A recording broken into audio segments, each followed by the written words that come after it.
സ്വഹീഹായ ഹദീസിൽ കാണാം, ഖുദ്സിയായ ഹദീസാണ്. അല്ലാഹു സുബ്ഹാനഹു വ തആല പറയുന്നു, ഫഇദാ അഹ്ബബ്തു, ഞാൻ ഒരടിമയെ സ്നേഹിച്ചാൽ അവൻ കാണുന്ന കണ്ണും കേൾക്കുന്ന കാതും നടക്കുന്ന കാലും പിടിക്കുന്ന കൈയും ഞാനായി മാറും.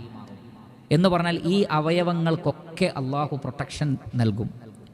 വ ഇൻ സഅലനീ ലഉഅതിയന്ന, അവൻ എന്നോട് എന്തു ചോദിച്ചാലും ഞാൻ നൽകും. വല ഇൻ ഇസ്തആദനീ ലഉഈദന്ന, എന്തിൽ നിന്ന് അഭയം തേടിയാലും ഞാൻ രക്ഷപ്പെടുത്തും. അപ്പോൾ അള്ളാഹുവിൻ്റെ മഹബത്ത്, അള്ളാഹുവിൻ്റെ സ്നേഹം ഒരടിമയിൽ സ്ഥിരപ്പെട്ടാൽ ഉണ്ടാകുന്ന നേട്ടമാണത്.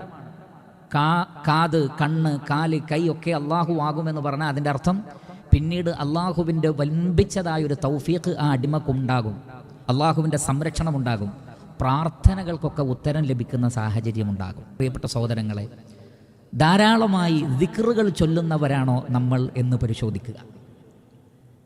കാരണം ദിക്ർ എന്ന് പറഞ്ഞാൽ ഓർക്കുക എന്നാണല്ലോ ഭാഷയിൽ പോലും അതിൻ്റെ അർത്ഥം.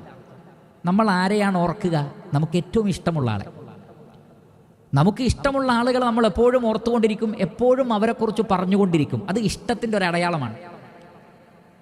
അതുകൊണ്ട് തന്നെ നമുക്ക് അള്ളാഹുവിനോട് ഇഷ്ടമുണ്ടെങ്കിൽ അതിൻ്റെ ഏറ്റവും വലിയ അടയാളമാണ് ദിക്റുകളിലെ വർധനവ്.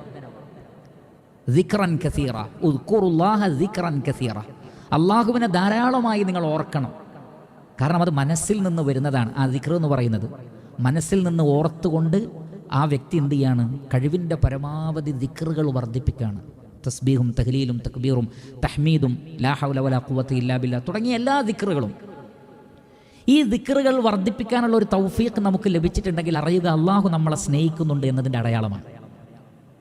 ദിക്റുകളിൽ കുറവ് വരുന്നതിനനുസരിച്ച് റബ്ബ് നമുക്കതിൽ തൗഫീഖ് നൽകാത്തത് റഹ്മാനായ റബ്ബിൻ്റെ സ്നേഹത്തിൽ നമുക്ക് കുറവ് വരുന്നുണ്ട് എന്നതിൻ്റെ അടയാളമാണ്. സൂറത്തു ബഖറയിൽ അല്ലാഹു സുബ്ഹാനഹു വ തആല പറഞ്ഞു, ഫദ്കുറൂനി അദ്കുറുക്കും. അതാണ്, നിങ്ങൾ എന്നെ ഓർത്താൽ ഞാൻ നിങ്ങളെ ഓർക്കാം. അപ്പോൾ നാം അള്ളാഹുവിനെ ഓർക്കുമ്പോൾ തിരിച്ച് റബ്ബ് നമ്മെ ഓർക്കും.